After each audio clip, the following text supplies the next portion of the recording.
pastāv objektīvi. Un tas ir tad, kad nāk cilvēks, vai, es jūtos slikti. Nē, tev nav nekāda pamata justies slikti.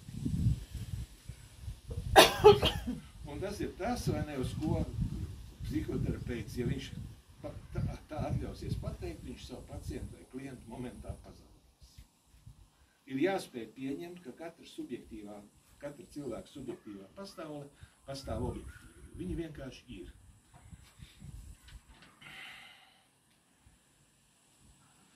Tā. Ko mēs darām ar tām emocijām? Biežākā emocija, kā es teicu, ar ko atnāk sākotnēji, tās ir dusmas. Man patīk atkārtot, ka viena no labākām mācību grāmatām psihoterapijā ir Herlūta Bitstrupa karikatūras.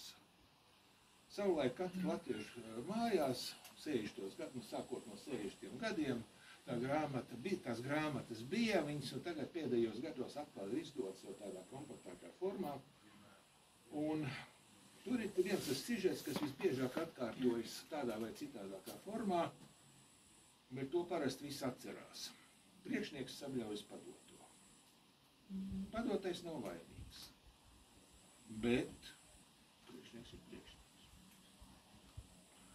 Dusmas te baigās, ja? Un tad viņš iet mājās, un visiem prieka. Konduktoram tramvajā, pārdevējam veikalā, sunītim pagalmā, un visvairāk tiek, protams, mājniekiem. Bitstrups atrisina ļoti vienkārši. Sunīts iekojas priekšniekam kājā un lieta darīta. Bet tik vienkārši nav. Lieta tā, kā, teiksim, šīs savas emocijas atdot blakus objektiem, visas nevar.